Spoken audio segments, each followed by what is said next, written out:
इसी बाजार में एक चिड़ीमार तीतर बेच रहा था। उसके पास सी जाली वाली बक्से में बहुत सारे तीतर थे और एक छोटे से बक्से में सिर्फ एक तीतर। किसी ग्राहक ने उससे पूछा, एक तीतर कितने का है?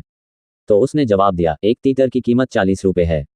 ग्राहक ने दूसरे बक्से में जो नन्हा तीतर था उसकी कीमत पूछी तो तीतर वाले ने जवाब दिया, अव्वल तो मैं इसे बेचना ही नहीं चाहूंगा, लेकिन अगर आप लेने की जिद करोगे तो इसकी कीमत 500 रुपये होगी। ग्राहक ने आश्चर्य से पूछा, इसकी कीमत 500 रुपया क्यों? इस पर तीतर वाले का जवाब था, ये मेरा अपना पालतू तीतर है और दूसरे तीतरों को जाल में फंसाने का काम करता है और दूसरे सभी फंसे हुए तीतर है।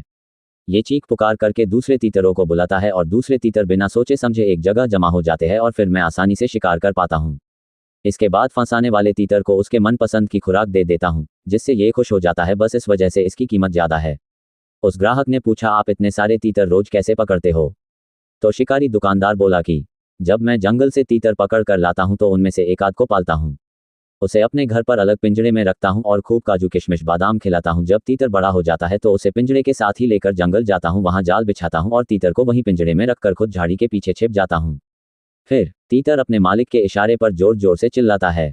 उसकी आवाज़ को सुनकर जंगल के सारे तीतर ये सोचकर कि ये अपनी कौम का है, जरूर किसी परेशानी में है, मदद करने के लिए खींचे चले आते हैं और शिकारी के बिछाए हुए जाल में फंस जाते हैं।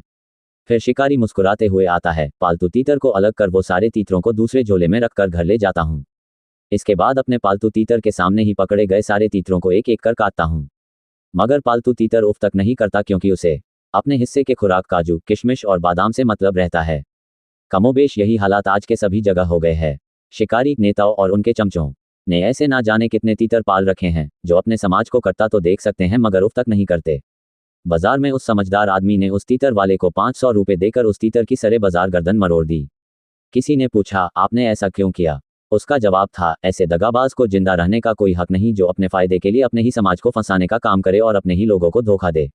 साथियों, अपने समाज में अपने आसपास ऐसे घटिया और गद्दार तीतरों की पहचान करे, इनसे सावधान रहे और ऐसा सबक सिखाए कि ये घटिया और गद्दार तीतर कभी भी अपने समाज के साथ गद्दारी ना कर सके। क्रिएटर विनीत कुमार। पोस्ट अच्छी लगे तो लाइक, कमेंट और शेयर जरूर कर देना दोस्तों। अच्छी कहानियों के लिए पेज को फॉलो कर लेना। कीमती समय निकालकर पढ़ने के लिए धन्यवाद।